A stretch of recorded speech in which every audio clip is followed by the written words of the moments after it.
ಸಹೋದರ ಸಹೋದರಿಯರೇ, ಈ ಭಾನುವಾರದ ಕಾರ್ಯಕ್ರಮಕ್ಕೆ ಸರ್ವರಿಗೂ ಆಧಾರದ ಸ್ವಾಗತ. ಇಂದಿನ ಉಪನ್ಯಾಸಕರಾದಂತಹ ಪಾಂಡೆ ಅವರು ನಮಗೆಲ್ಲರಿಗೂ ಚಿರಪರಿಚಿತರು. ಈಗಾಗಲೇ ನಮ್ಮ ಈ ವೇದಿಕೆಯಿಂದ ಹಲವಾರು ಉಪನ್ಯಾಸ ಕಾರ್ಯಕ್ರಮಗಳನ್ನು ನಡೆಸಿಕೊಟ್ಟಿದ್ದಾರೆ. ಅವರು ನ್ಯಾಷನಲ್ ಲೆಕ್ಚರರ್ ಮತ್ತು ಇಂಟರ್ನ್ಯಾಷನಲ್ ಲೆಕ್ಚರರ್. ಹಲವಾರು ಕರ್ನಾಟಕದಲ್ಲಿರ್ತಕ್ಕಂಥ ರಾಜ್ಯಗಳ ಜೊತೆಗೆ ಇಂಡಿಯಾದಲ್ಲಿರ್ತಕ್ಕಂಥ ಹಲವಾರು ಲಾರ್ಜ್ ಫೆಡರೇಷನ್ಗಳು ಉಪನ್ಯಾಸಗಳನ್ನು ನೀಡಿದ್ದಾರೆ. ಬೇರೆ ಬೇರೆ ವಿದೇಶಗಳಲ್ಲೂ ಸಹ ಉಪನ್ಯಾಸಗಳನ್ನು ನೀಡ್ತಾ ಇದ್ದಾರೆ. ಅವರು ಪ್ರಸ್ತುತ UP ಮತ್ತು ಉತ್ತರಾಖಂಡ ಫೆಡರೇಷನ್ನಿನ ಅಧ್ಯಕ್ಷರಾಗಿ ಕಾರ್ಯಭಾರಗಳನ್ನು ನಿರ್ವಹಣೆ ಮಾಡ್ತಾ ಇದ್ದಾರೆ. ಅದರ ಜೊತೆಗೆ ಇಂಡಿಯನ್ ಸೆಕ್ಷನ್ನಿನ ಎಕ್ಸಿಕ್ಯೂಟಿವ್ ಕಮಿಟಿ ಮೆಂಬರ್ ಆಗಿ ಮತ್ತು ಹಲವಾರು ಸಬ್ ಕಮಿಟಿಗಳಲ್ಲೂ ಸಹ ಕಾರ್ಯಭಾರಗಳನ್ನು ನಿರ್ವಹಣೆ ಮಾಡ್ತಾ ಇದ್ದಾರೆ. ತಮ್ಮ ಇಡೀ ಜೀವನವನ್ನೇ ಥಿಯೋಸಫಿಕಲ್ ಸೊಸೈಟಿಗೆ ಮುಡುಪಾಗಿಟ್ಟಿದ್ದಾರೆ. ಅವರು ತಮ್ಮ ಇಡೀ ವಯಸ್ಸಿನಲ್ಲೂ ಸಹ ಹಲವಾರು ದೈಹಿಕ ಸಮಸ್ಯೆಗಳಿದ್ದರೂ ಸಹ ಪ್ರಪಂಚದ ಕಲ್ಯಾಣಕ್ಕಾಗಿ ಥಿಯೋಸಫಿಯ ಮೂಲಕ ಸೇವಾ ಕಾರ್ಯಗಳನ್ನು, ಸಾರ್ಥಕ ಸೇವೆಯನ್ನು ನಡೆಸ್ಕೊಂಡು ಬರ್ತಾ ಇದ್ದಾರೆ. ಪ್ರಪಂಚಾದ್ಯಂತ ಪ್ರವಾಸ ಮಾಡಿ ಥಿಯೋಸಫಿಕಲ್ ಸೊಸೈಟಿಯ ಸತ್ಯಗಳನ್ನು ಹರಡಲು ಕಂಕಣಬದ್ಧರಾಗಿದ್ದಾರೆ. ಉತ್ತಮ ಮಾರ್ಗದರ್ಶಕರಾಗಿ, ಉತ್ತಮ ಚಿಂತಕರಾಗಿ, ಉತ್ತಮ ಉಪನ್ಯಾಸಕರಾಗಿ ಹಲವಾರು ಸಮಕಾಲೀನ ಸಾಹಿತ್ಯದೊಂದಿಗೆ ಇಂದಿನ ಅಭಿರುಚಿಗೆ ತಕ್ಕ ಹಾಗೆ ಉಪನ್ಯಾಸಗಳನ್ನು ನೀಡ್ತಾ ಇದ್ದಾರೆ.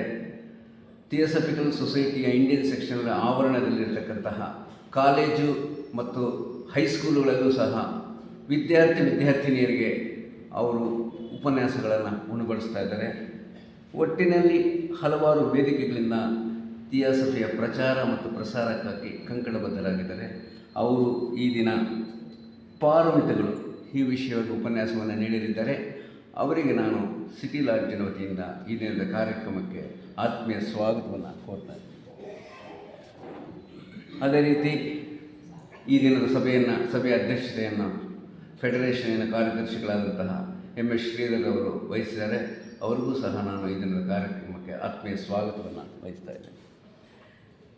ಈ ದಿನ ಪಾಂಡೆ ಅವರು ನೀಡತಕ್ಕಂತಹ ಆಂಗ್ಲ ಉಪನ್ಯಾಸವನ್ನು ಧರ್ಮೇಂದ್ರ ಬಾಬು ಅವರು ಕನ್ನಡಕ್ಕೆ ಸಾರಾಂಶವನ್ನು ತಿಳಿಸಲಿದ್ದಾರೆ.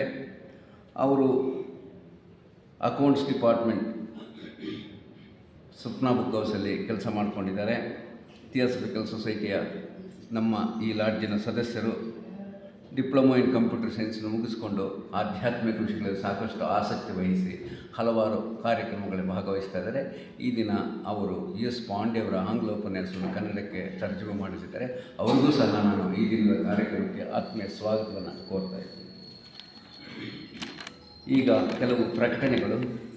ಮುಂದಿನ ಭಾನುವಾರ ಸಿಟಿ ಲಾಡ್ಜಿನ ಇದೇ ಹಾಲ್ನಲ್ಲಿ 148ನೇ ಅಂತಾರಾಷ್ಟ್ರೀಯ ಸಮ್ಮೇಳನದ ಪ್ರಸಾರ ನಡೆಯುತ್ತೆ.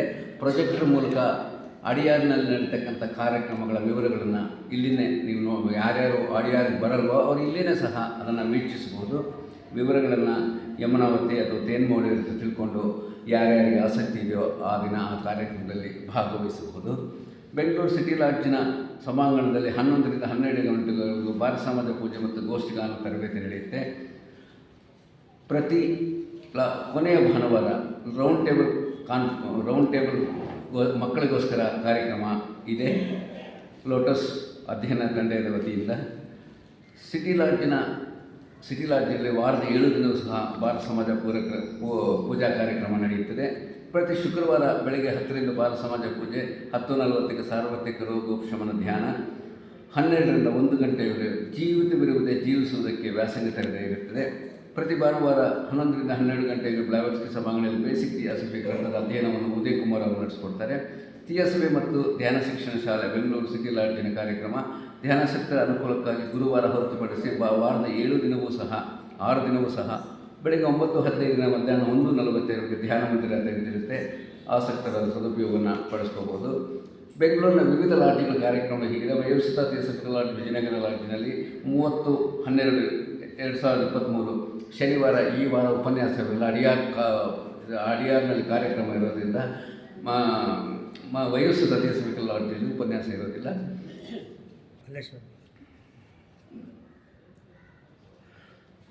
ಥಿಯೋಸಫಿಕಲ್ ಸೊಸೈಟಿ ಮಲ್ಲೇಶ್ವರಂ ಶಾಖೆಯಲ್ಲಿ 25/12/2000 ಸೋಮವಾರ ನಾಳೆ ದಿನ ಥಿಯೋಸಫಿ ಜೀವನ ಮುಂದುವರೆದ ಭಾಗವನ್ನು ಏನು ಪುಟ್ಟಮ್ಮನವರು ನಡೆಸ್ಕೊಡ್ತಾರೆ. ದಿನಾಂಕ 25/12/2023 ಸೋಮವಾರ ಸಂಜೆ 6 ಗಂಟೆಗೆ ಶ್ರೀ ES ಪಾಂಡೆ ಅವರು ರಾಷ್ಟ್ರೀಯ ಉಪನ್ಯಾಸಕರು ಅವರ ಉಪನ್ಯಾಸ ಕಾರ್ಯಕ್ರಮ.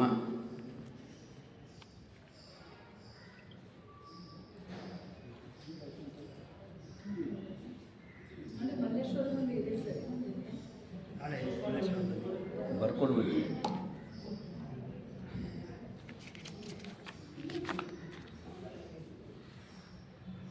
ಉಪನ್ಯಾಸ ಕಾರ್ಯಕ್ರಮ ಸೈನ್ಸ್ ಆಫ್ ಸೋಲ್, ಆತ್ಮವಿಜ್ಞಾನ, ಕನ್ನಡ ಅನುವಾದ ಸುದರ್ಶನ್ ಆಚಾರ್ಯ ಅವರಿಂದ. ಸರ್ವರಿಗೂ ಆಧಾರದ ಸ್ವಾಗತವಿದೆ. ಮಲ್ಲೇಶ್ವರಂ ಶಾಖೆಯಲ್ಲಿ ಈ ಕಾರ್ಯಕ್ರಮ ಇದೆ. ಸಹೋದರ ಸಹೋದರರೇ, ಈ ಎಲ್ಲ ಕಾರ್ಯಕ್ರಮಗಳು ತಮಗೆಲ್ಲರಿಗೂ ಆಧಾರದ ಸ್ವಾಗತ ಉಂಟು. ದಯವಿಟ್ಟು ಈ ಎಲ್ಲ ಕಾರ್ಯಕ್ರಮದಲ್ಲಿ ಭಾಗವಹಿಸಿ ಎಲ್ಲ ಕಾರ್ಯಕ್ರಮಗಳ ಯಶಸ್ಸಿಗೆ ಸಹಕಾರ ನೀಡಬೇಕಂತ ಕೇಳ್ಕೊಳ್ತಾ ಇದ್ದೀನಿ. ದಯವಿಟ್ಟು ಸದಸ್ಯರು ತಮ್ಮಲ್ಲಿರ್ತಕ್ಕಂಥ ಮೊಬೈಲ್ ಫೋನ್ಗಳನ್ನು ಸ್ವಿಚ್ ಆಫ್ ಮಾಡಿಟ್ಟುಕೊಂಡು ಇಲ್ಲಿನ ಕಾರ್ಯಕ್ರಮ ಸುಲಭವಾಗಿ ನೀಡಲು ಅವಕಾಶ ಮಾಡಿಕೊಡಿ. ಮತ್ತೊಮ್ಮೆ ಚೆಕ್ ಮಾಡಿ ತಮ್ಮ ಮೊಬೈಲ್ ಫೋನ್ಗಳನ್ನು ಸ್ವಿಚ್ ಆಫ್ ಮಾಡಿಟ್ಟುಕೊಳ್ಳಬೇಕಾಗಿ ವಿನಂತಿ. ಈಗ ES ಪಾಂಡೆ ಅವರು ತಮ್ಮ ಉಪನ್ಯಾಸವನ್ನು ನೀಡಲಿದ್ದಾರೆ.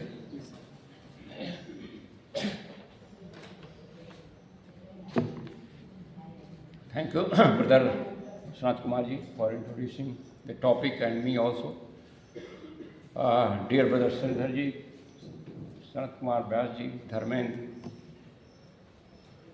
and dear brothers and sisters, I am very happy to be with you this morning. And whenever I come to Bangalore, I look for meeting you in all the 3 lodges, and that's why I advise my program and request that if convenient to the concerned officials, then we can meet in that connection. This time I had come here to Bangalore on the way to Chennai. In fact, I came 22nd and 29th going to Chennai for convention. And in between I thought it would be my privilege, my happiness to meet all of you. And in that connection I am here. So since we are members of Theosophical Society, one of our main function is to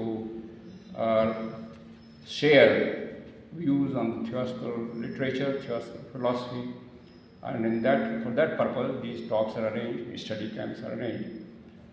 Today the topic chosen by your Federation Secretary is 7 Paramitas, and we will share the views on the 7 Paramitas. What are these Paramitas, what is their function in spiritual path, and how to go about it. This topic is also given in this book by Theosophical Blooms, which I just compiled, compilation of 25 articles, and that is also material based on the original writings of the great Theosophical stalwarts like Narsi, Olcott, Annie Besant, and all others.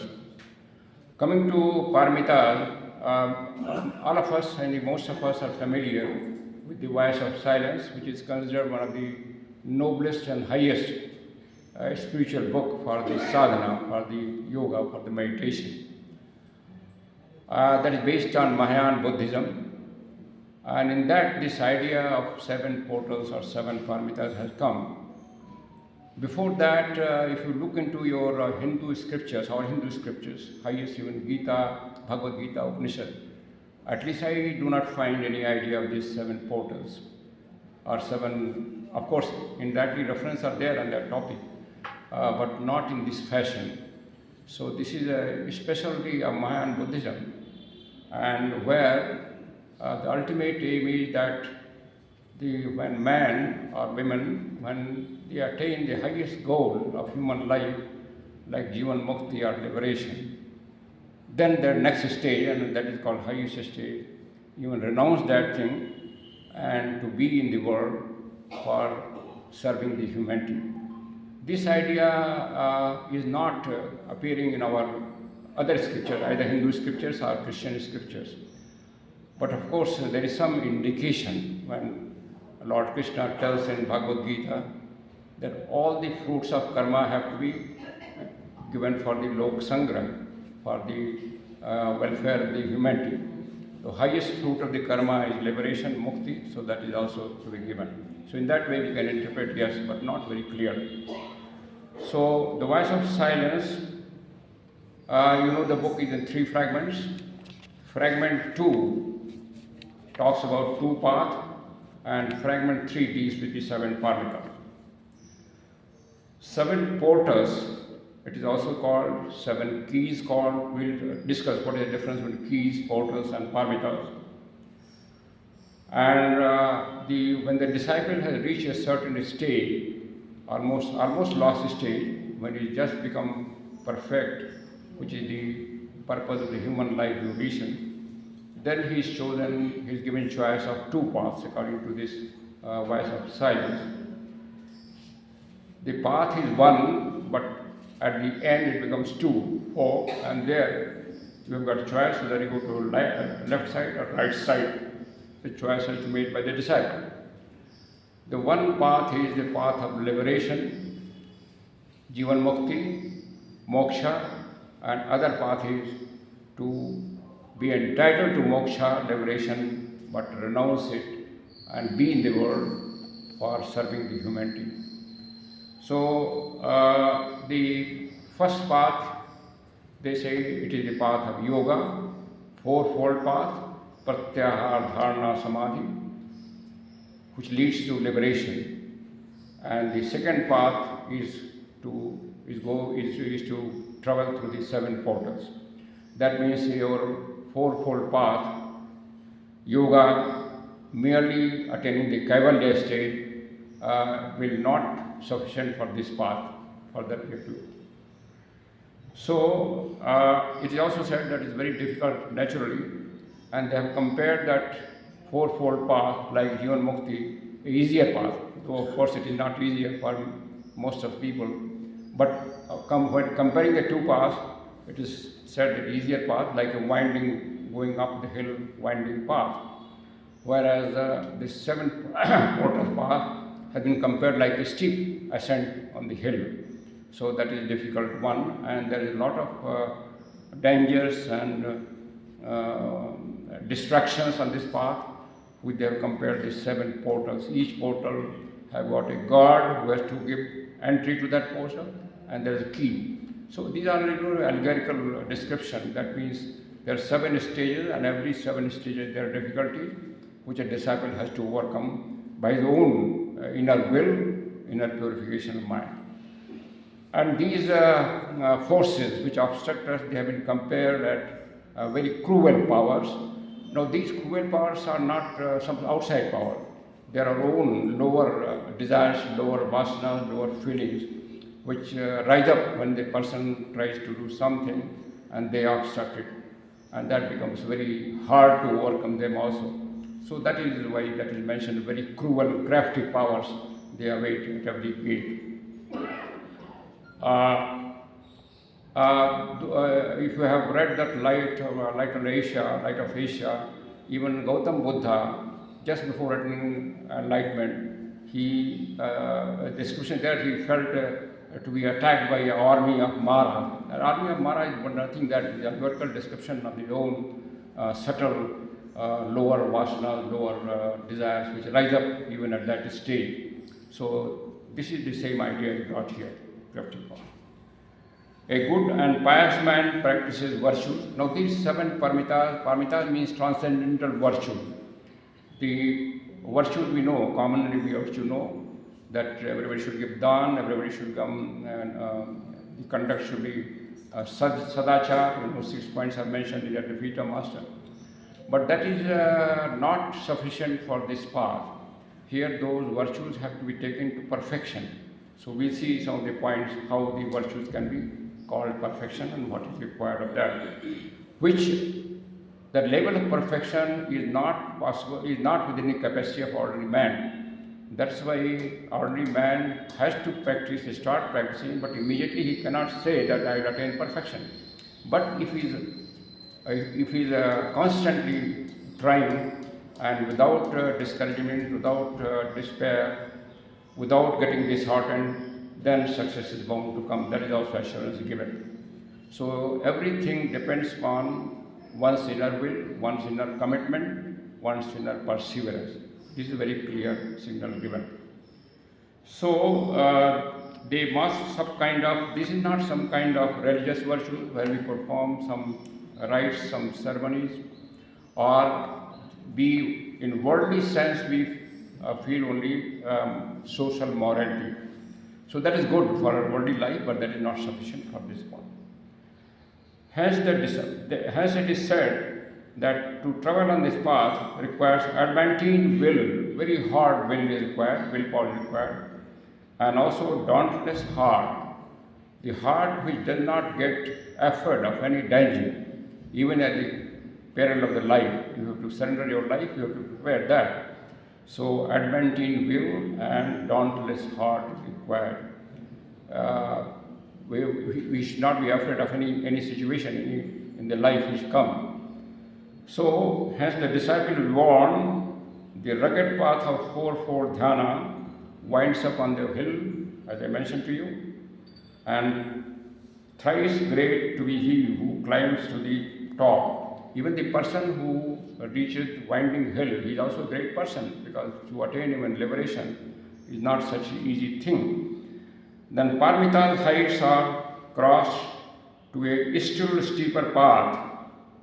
On the Paramita path, the disciple has to fight his way through 7 portals, 7 strongholds held by cruel and crafty powers. These crafty and cruel powers, as I mentioned, these are our own, that means inner dispensation, inner manobritti of the disciple itself. Whatever lower natures, whatever lower desires and kamnas, they rise up and they try to obstruct our journey, our path, our commitment. The Paramitas path of 7 portals has its foot in the mire and its summit lost in glorious nirvanic light. What is mire? Mire means mud, dirty mud. That means any man, in whatever position, he can start there. It's not necessary that you should become a very pure person, very religious person, then you start. Any person, even criminal person, if his commitment that he can start from there, that is why mire. That means hope is given in whatever situation a person is there, in whatever profession is there, whatever knowledge there. If he is satisfied, if he is convinced about the usefulness of this path, he can start from that itself. And the summit of the path is in glorious height, is goes very high, which cannot be seen. Just like 3 great truths are that the development of the soul is unlimited glory, it cannot reach, that cannot be described. So the mire is our daily life. In daily life we are feeling so many problems, so many difficulties. Life is there. Somebody is sick, somebody has family problem, somebody has different problem. So whatever problem one can start if one is there. It's not necessary to leave your family duties. It is not necessary to leave the world to go to some ashrama. You can start in your home itself. So the portals are said to become narrower. It is also said the portals, there are 7 portals, and they become narrow. First portal is wider, then again less wider, and narrow. What does it mean, narrowing? Again, it is a allegorical description. That means as we move upwards or inwards, more spiritual, our choices become limited. Initially, there are more choices. Whether I go to this work or we go to that work, we spend time in this activity, that activity, and gradually those choices will lessen, will reduce. And also, another meaning is that, narrowing portal, another meaning is that we have to lighten our burden. Burden of what? Burden of worldly things, worldly thoughts, worldly desires. For example, food. I like some special type of food. Now if I am traveling on the path and I am going around many places, I am not getting that path, I should not hunger for that type of food. So this choice of the activity and choice of our basic requirements have to be gradually reduced in that sense. So each portal has a golden key. Now the three words are coming: key, portal, and paramita. Each portal has got a key, to open the lock, and the keys are mentioned as Dana, Shila, Shanti, Virag, Virya, Dhyana, and Prajna. We'll see some of the points of this later. Now, before the aspirant, as weaver of his destiny, aspirant is called weaver of destiny. By turning his path, he is weaving his destiny. Destiny for what? Destiny of getting liberation, and after that, to join that Bodhisattva mark. And even now, in a worldly life also, we are always weaving our destiny. Whatever we are doing, whatever thinking, in what way we are reacting with our family members, with our colleagues, with our society, every moment we are weaving our destiny. And in this path, when we travel, the destiny is being woven for some higher purpose. That means higher destiny, we are making our own destiny. He has to master these paramitas. Disciple has to master paramitas. That means he has to be aim for perfection, nothing less than perfection. But it also said that cannot be achieved in one stage. Constant endeavor, constant practice is required. That means every time we have to be attentive whether we are satisfying those standard of paramita, and then only we can achieve perfection. What are the standards? That will come shortly. These 7 golden keys, along with 7 portals, constitute the 7 paramitas. The golden keys, portals, and then paramita, these 3 are together. And the meaning is that these 3 terms meaning is, the key means that when you start, for example, first portal is dana. That means when you start practice of dana, gift, charity, when you start the practice, that is key. You feel something to give dana is good. So that is initial stage. And you start small dana. Danas can be in material thing also, your time also, your energy also. The sampatti you have to give to the worldly welfare. Your sampatti is what? Dhan, bal and jnana. Your money can be there, your own physical energy is there, you have got healthy body, healthy person, you have to help the sickly person, that is dana. Then your time. If you got time, it is you have to give your time for the welfare of humanity. And of course, if you got money, you can give money. So money, time, and bala, your physical energy, all 3 has to be given. All 3 will constitute a dana practice. It is not only money and food. And in fact, theosophical literature says to giving dana at mental level is the highest dana, jnana yajna, which Gita says. So that is also dana.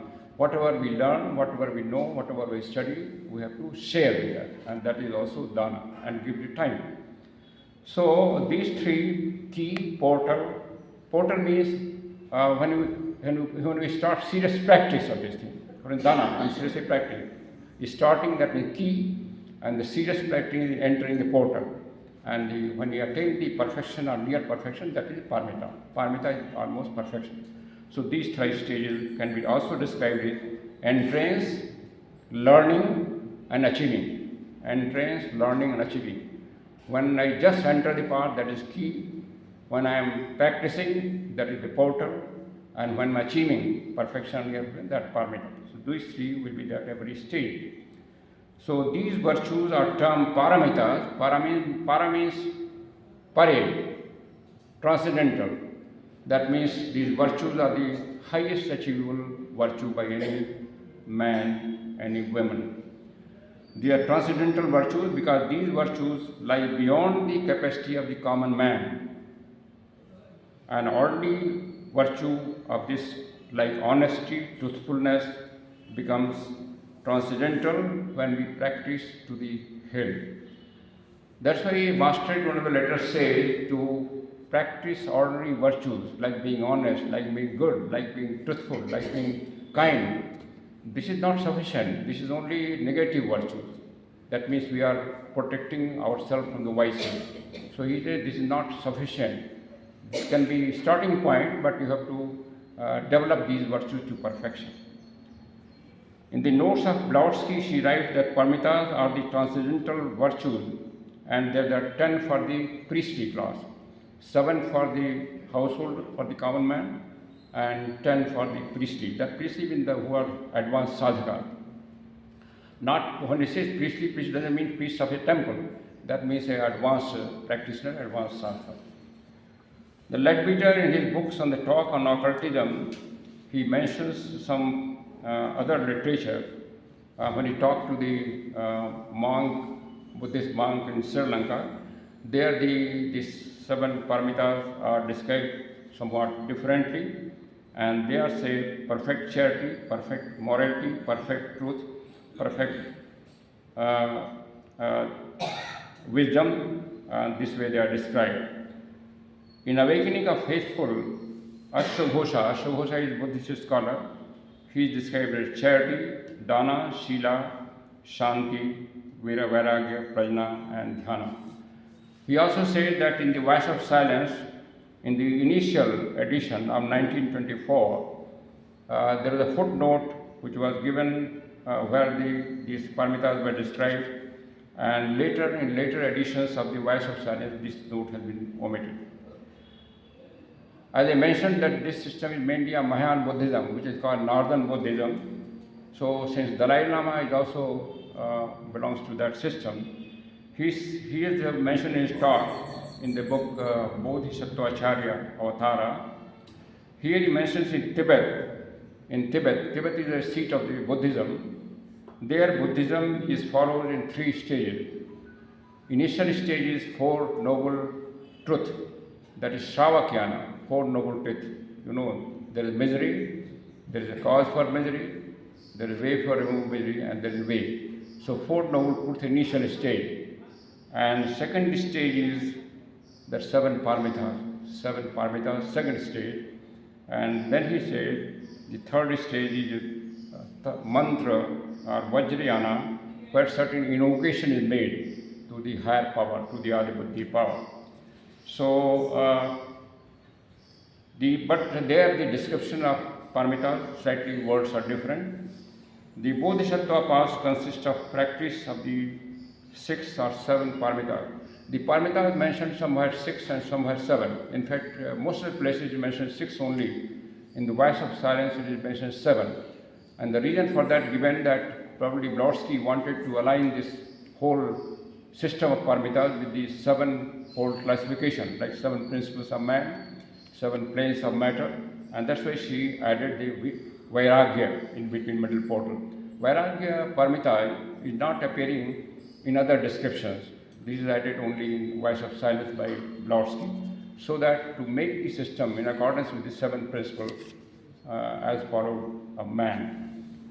So we may now briefly see some of the points of these 7 keys or 7 paramitas. First is dana, charity, to give. To give, as I mentioned, to give can be whatever, material things, and mental thoughts, mental advice, and also your time, energy, everything. Everything will constitute dana. So it is the great virtue, and it is the key of charity and immortality, that is starting point, whatever we can give to our capacity to help others. Charity means holding others dear. Charity is based on hold others dear. Charity, when it is charity, then as is said in the practical occultism, the charity should be given to anybody who is needed, irrespective of his caste, irrespective of race, irrespective of locality. It is not that we help people of our own caste, of our own nationality. Wherever we come in contact with any person who is needing something, we should be prepared to give, without any consideration of his background, his locality, and his other things. So charity means holding others dear. That means we hold dear everyone, and we try to help everyone where help is needed. The personal mercy, and that's the personal effort. It is not that mechanically we should help. It should be personal personal effort should be there, personal exertion is there, and we must personally contact that person. It is not that through some other person we should try to help as far as possible. Of course, if it's not possible for me to travel because of certain reasons, naturally some other medium has to be employed. But as far as possible, it should be personal contact, personal effort, and personal exertion. Because that way, Brodsky said, your dana gets 100-fold more benefit at a spiritual level by personal contact. The assistance in trouble of needs. The real giving must involve both heart and mind and hand. All the three, heart, hand, and mind. All three should be involved. That means whatever we do, it should not be done mechanically, just to help somebody and then forget about needs. In fact, Voice of Silence said that we should try to go to the cause of that problem of that person which you are helping and try to remove, besides immediate help, we should try to remove the cause, original cause, what is creative, what is the source of that problem to the man. So that's why he says heart and mind has to be attuned. He has to be in full accord with harmony with all lives. The personal has to be sacrificed to the self-impersonal. And all this given has to be done in an impersonal way. There's no personal attachment. We should not have expectation. If I'm doing something for the good of others, I should get something in return. Even by the idea of even doing some punya karma, that also should be not in mind. Because normally when you do something, always that background, I'm doing some punya karma, even that should not be in your mind. You just do as your habit.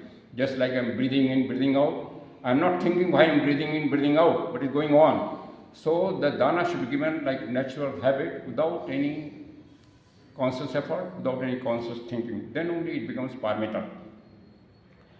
Then one word is there, Trikoti Shuddha Dana. Trikoti Shuddha Dana means that dana should be like that, where there's no idea of the thing which is being given. That means whatever giving, at that time our mind should be free. What is the cost of that thing, what is costly, what is less costly, whether it will be useful to me or not useful to me, that idea should not be there at all. And the person whom I am giving, even that person, when we give something, normally idea comes, oh, that person is poor person and he is weaker than us. That idea should also not be there. Yes, he is weaker, he is needy, but that idea should not be there. So there is no idea of the thing given, no idea of the taker, no idea of the giver. The giving should be natural, just like natural breathing inside. That should become habit of the person who is moving on this path. Whenever he finds need, he just gives, and without thinking the person, and without thinking the value of the thing being given and all those things. So that is, then it becomes Trikoti Shuddha Dana. Otherwise, the dana, it becomes impure if there is any thought. So to make it paramita, that means perfect dana, that quality should be there. In the act of true dana, nobody gives. Giver, the idea of giver should also not there. I am just giving without idea of being giver. So there is no idea of giver, no idea of taker, no idea of the thing. It's very difficult to perceive, but that is the stage has to be reached at that stage. A master wrote that the sun gives all, the sun gives light to all, it takes none from others. So we have to reach that stage. We give whatever we can spare to all without idea of giving, without idea of being that I am giving, and also we should try avoid taking from others. In return of that, of course, when I am personally in need, for example, I am sick, I may help somebody who is able to help me, but we should not have expected that in return we will get if we have helped somebody earlier. So this is some of the points which make your ordinary dana as a paramita dana. Then we come to Shila. Shila is virtues and good conduct. Yes, everybody expected to have a good conduct. Acting rightly after realizing our inmost nature. Self-awareness and insight into our every action is needed. It is the key which counterbalances the cause and effect, karmic effect, and thus leaving no karmic effect. Performing right action as duty and sacrifice, same idea of Bhagavad Gita. Every action has to be done as a duty and sacrifice, not with any hope for reward for that action. Reward will come, but we should be prepared to give the reward again for welfare of others, for lok sangra, for the welfare of the humanity. And thus karma yoga becomes a sila. That means this karma yoga has to be performed in everything. For example, I am giving time to somebody, so I am doing that karma yoga, but I should not expect something in return for that. We should use attentiveness to watch. And another thing important is that we should be always attentive about inner feeling. When I am doing certain thing, what is our inner feeling, what is reaction? That means awareness meditation should go on all time. Then only it makes sila. Our shortcomings may be taken as opportunity. Everybody has shortcoming, and we should be aware what is our shortcoming. That should take an opportunity. Opportunity in the sense that we should try to overcome those shortcomings and increase our capacity. For example, if I am a poor, I should be constantly try to become more honest, more diligent in my work. And then, if I am little ignorant about things, I should make more effort to know the thing, to study, make a study, discussion, all those things. So effort should go on to overcome our limitations. That is also part of the Sila. So next is Shanti. Shanti is not Shanti peace. K-S-H-A-I-A, Shanti word. It means fortitude and patience with no tendency to get wrathful. Again, perfect balance, perfect calmness of mind is required in all the work, in all the activities, in all the emotional reaction, in all the thoughtful generation. So perfect balance is required. Mind must not be influenced by emotions. We should be free from emotion. That is also very important to become free of emotions. At this stage of evolution, majority of human beings are carried away by emotions. That's why the religious leaders and political leaders do exploit the people and for their advantage, because presently the mass of humanity is affected by emotions. And one of the basic requirement of this spiritual path is to free from emotion.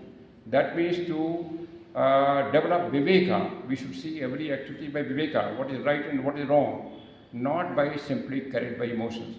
That's why while giving dana also, emotions should not be there. In fact, Brodsky says by giving dana with emotion somebody without realizing his need, you may your dana may not be useless, but otherwise or it may cause some harm also. So our dana should also be useful and free from emotions, any sort of emotion. So it is only tolerance and tolerance with everybody. Tolerance does not mean only to bear with the person who is opposite view, quietly, not reacting. That is not tolerance. Tolerance means to, in a positive manner, to accept that person who is opposing my views. In this situation, every person has got different way of thinking, different way of working. If a person is different from my view, then we must accept him, not only tolerate in a negative sense. Normally when we talk about tolerance, a normal person takes, all right, I will keep quiet, I will not just protest. That is not enough. Mentally, I should accept as the person as he or she is, and that only that perfect tolerance, perfect the shanti. In fact, it is said that if you do not like a person, what a normal person says? Normal person says, if I do not like person, I will not like to see his face. I will try to avoid. That is normal reaction. If there is some dispute with your neighbor, normally you both of you do not like to see face of each other. You try to avoid. But here it says no. You purposely, consciously try to react with the person whom you do dislike it. Every moment, every opportunity, try to give a smile, try to give some gift, and try to improve this antagonism feeling between you. Then only tolerance, that is tolerance. Then another thing we say is that many of us do not like certain type of work, though we consider that work is important, useful to others. So it says consciously you should do that work which you do not like. You take one by one. If you do not like the work, you should do that. And also the person, if you do not like, you consciously try to interact with that person, and then only you attain the Paramitas stage of this Shanti or balance or equanimity.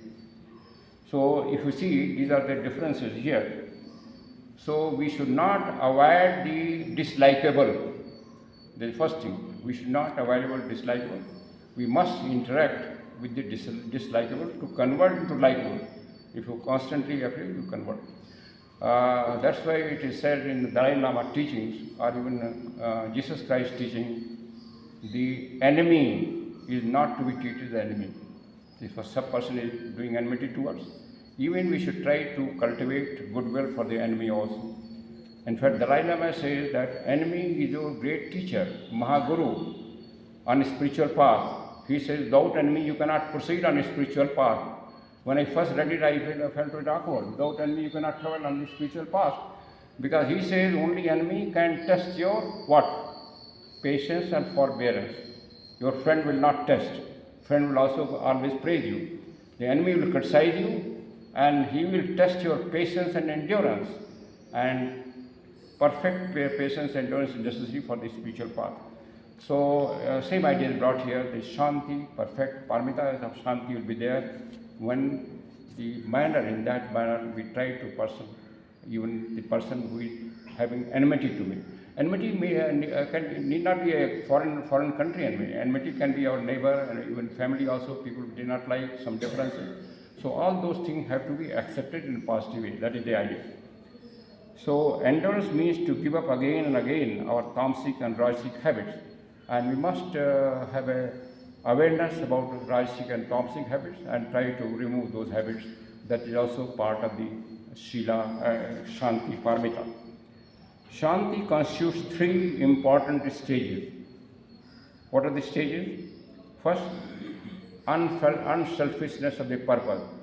As I mentioned earlier, every purpose, every activity should be unselfish. For example, even if I am trying to cultivate friendship with my enemy, even there should no idea of selfishness. If I convert in friend, then I will get some benefit, or he will help me. All that idea should not be there. Just we try to cultivate the friendship with the enemy without anything hoping in reward. So unselfishness should be purpose. Then universal charity. As I mentioned, charity should be universal, without any distinction of race, caste, creed and all those things. Universal charity. And the pity for all animate beings. Pity for all animate beings. Animate beings, even the animal kingdom, even plant kingdom, even mineral kingdom, all are animated beings. So pity should be there. That means we should try to protect every kingdom wherever we can do. So Dam, Shil and Shanti, these are initial three paramitas, and they together constitute the such system which brings out order in human life. Order for what? Order for spiritual path. That means these three constitute the first three steps which make you successful in advancing in further journey. So perfection of these three, or near perfection, is very important. Then comes fourth, Vairagya, which was introduced by Blodsky, which is not appearing in the traditional paramitas, either in Chinese Buddhism or Mahayana Buddhism or Tibetan Buddhism. But it was introduced in Voice of Silence by Blodsky to make it compatible with the principles of 7 human bodies and 7 principles of human being. So Vairagya is detachment, as you know, and dispassion or equanimity, seeing not through colored glasses, seeing the things as they are, all selfish thoughts and temptations and mastery over thoughts to be attained. Lightest breeze of passion or desire and smallest wave of longing have to be restrained. Here the conscious restraining of the longing, desires and distraction of thought is required in the Vairagya. Vairagya will be applicable at every stage, even at final stage will come. That is called Paravairagya in Patanjali Yoga Shastra also. Then here also there will be opposing forces. Opposing forces mean our own inner nature, lower nature will oppose it. And they are described as 8 dire miseries. They are malice, sloth, pride, doubt, desire, delusion, ignorance, and future lives have to be forsaken. Future lives is also a misery. What does it mean? Normally a person thinks what will be my tomorrow. Whether tomorrow I'll be happy, tomorrow I'll be more prosperous, tomorrow I'll earn more money. That is worldly thought. and even spiritually, then we say, yes, tomorrow I may get next incarnation, I may get better human being, better family status, better prosperity, or better knowledge, and finally I may get that liberation, moksha stage. So that all that thought should not be there. The thought for tomorrow, thought for future is an impediment, is a misery. So this is also to be avoided. So realize elusive character, emptiness now, all things. Realize emptiness of all things, impermanence of all things. That is also impermanence and emptiness is also emphasized very much in Mahayana Buddhism. That has to be realized.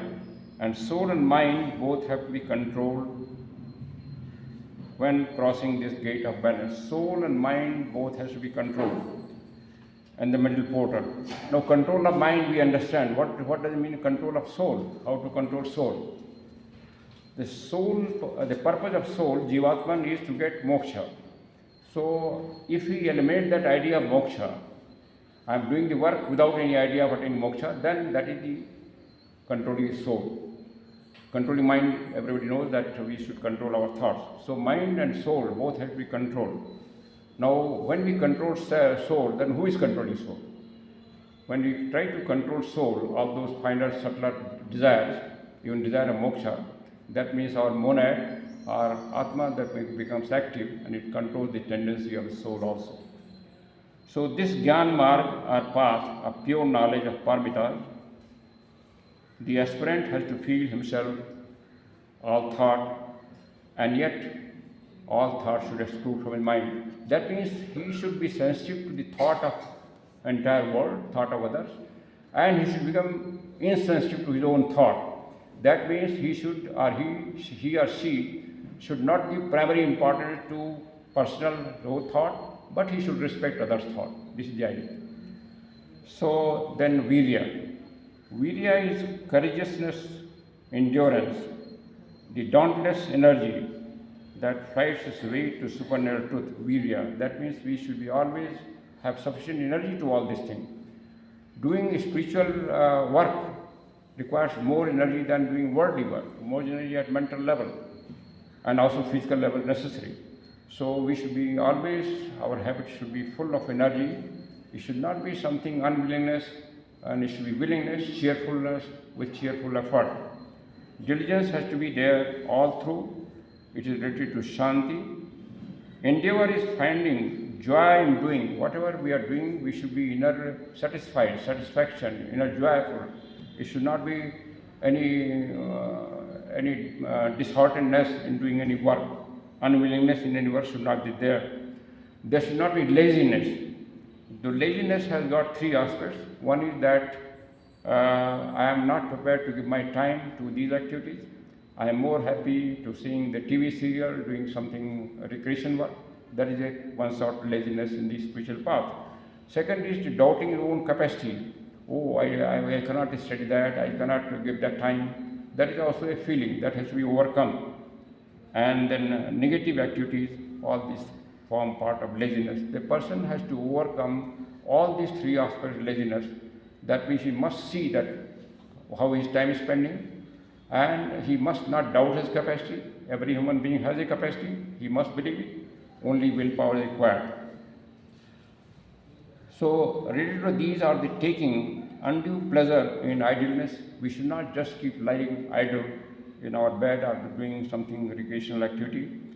Thinking of, and this laziness will go if we think that our life is very short and whatever I want to do work, I must do immediately.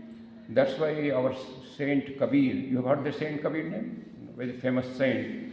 He has said in a Sakhi, whatever you want to do tomorrow, you do now.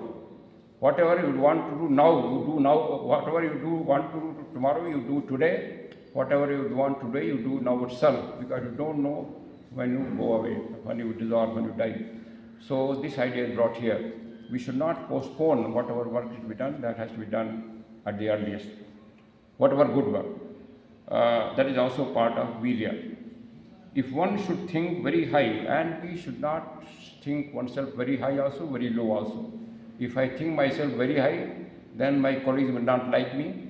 If I consider myself very low, then I'll have that inferiority complex. I'll not be able to do anything. So, a person should maintain a middle path, middle way. That is, I'm not very high, not very low, but I can do something. I can do that thing which I desire. To generate endeavor, we need four supports: aspiration, firmness, joy, and moderation. Aspiration must be there for doing the work. Firmness there should be there. There should no wavering. And joy, inner joy should be there. It should not be some sorrowful feeling. Then moderation. Anything should not be done to the extreme. Because if I want to do certain work, the body gets tired after a certain time. When I'm feeling tired, I must take rest. It is not, we should not force our body, otherwise the body will get incapacitated and we cannot do further work. So, middle path has to be taken in all this journey. That means doing work but taking rest also. Some rest is needed to give Vishram to the body and to recapitulate the body. Then next comes dhyana. Dhyana is the sixth portal. It is called Bodhi portal. It is the golden gate that leads the yogi towards the realm of Sat. And here, when it is mentioned dhyana here does not mean only simple meditation. Dhyana means constant meditative stage of life, in this case, in Paramitas case. It's not some meditation of sitting half an hour and 15 minutes or 1 hour. It is constant, 24 hours, all the 360 seconds and minutes and all those things here, meditative state. Here the Atman, the flame which shines through the soul, that means soul starts working, feeling, thinking purely in the light of universal ideas. Because Atman is the quality, Atman has quality of universality. So here the soul will think, act and feel universally, according to universal principle, not with the personal, not with the prejudice thing. He has estranged himself from the object of senses, traveled on the path of seeing and path of hearing. This is called path of seeing and path of hearing. What does it mean? Path of seeing. Every time I am seeing, I am hearing. But no, but this is I am not seeing and I am not hearing in ordinary sense. What I am not seeing, not hearing. In ordinary life, we do not see the reality. We do not hear the real thing. We get somehow entangled in illusions of life. So that is why it is saying this path is path of hearing and path of seeing. Path of seeing the reality. Reality means human life. What is the human life reality? It is very evanescent life, very for few seconds, few minutes, few years life is there. So once we feel that, then we want to know, we want to do maximum thing what we can do in this short span of life. And similarly seeing also the reality. So this knowledge is gained on this path.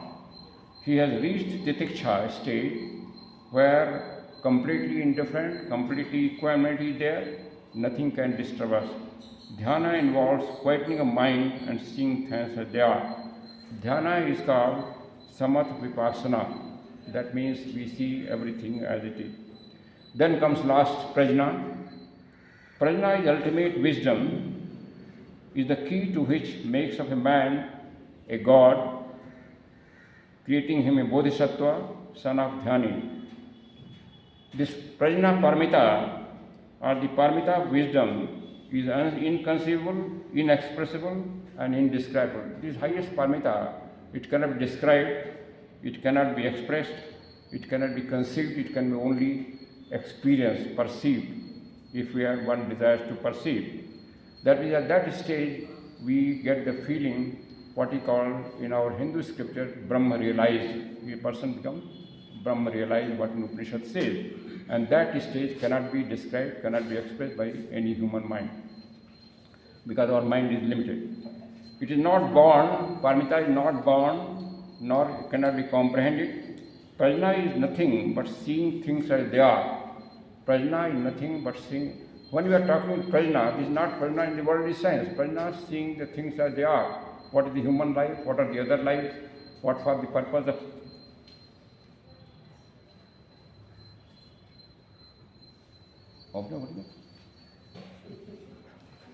Okay, so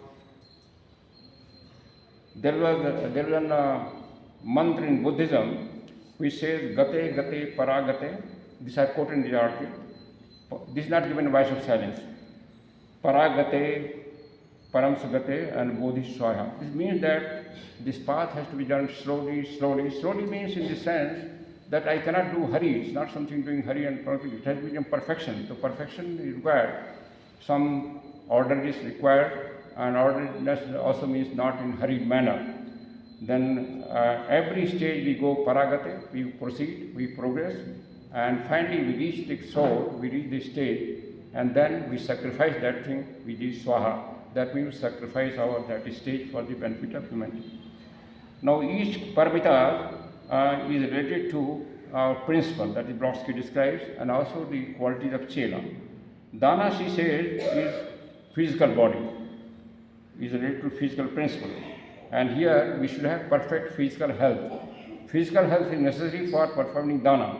Every type of dana, giving time, giving money, giving our energy. That means perfect health is required. We should take care of our body. Then Shila, it is related to etheric double, Ling Sarira. And for that, the chela should be have absolute mental and physical purity. Physical and mental purity is necessary. That comes only by meditation of awareness.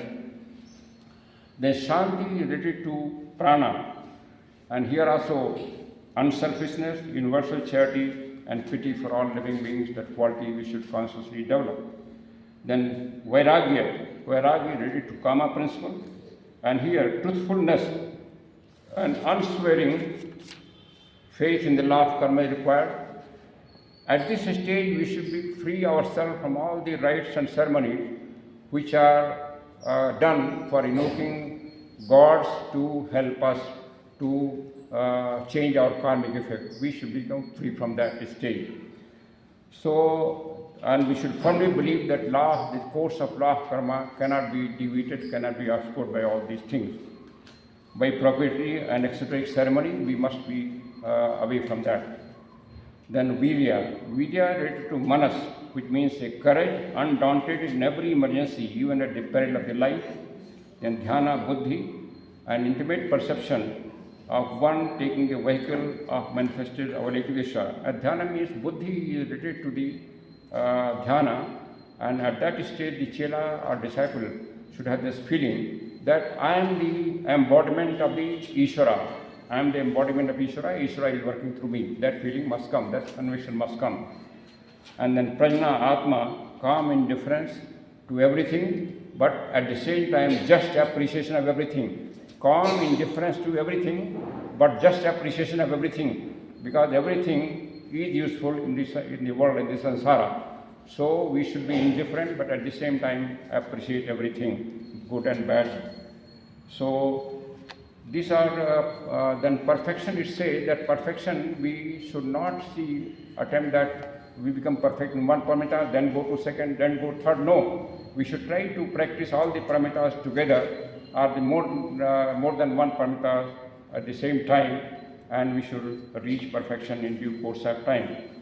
See, when a person has reached final stage and he surrendered that, then it is described beautifully in the voice of silence, again in a metaphor way, that person becomes guardian, savior of humanity, and that he becomes, and he surrenders his nirvana at so many times, and finally attains paranirvana and takes birth at much higher stage. So since time is up, I will close here, and remaining things you can cover later. So voice of silence, this idea, they say, this is the highest idea which is emanated from human brain in this fifth race. Highest idea means attaining that stage and surrendering, renouncing that stage.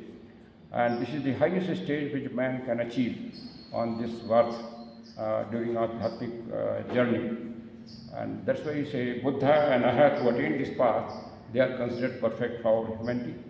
And Mahayana Buddhism and Theosophy recommend this stage, practice of attaining this stage for spiritual sadhana. Thank you very much.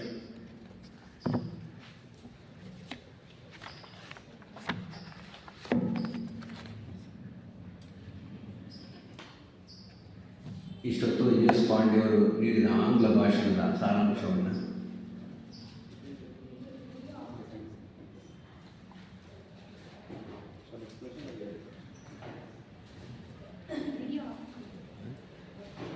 ಆನಿದೆ ಆನಿದೆ of ಆಗಬೇಕು. ಮಾಡಿ 1 hour cut ಮಾಡಿ ಮತ್ತೆ ಮಾಡಿ.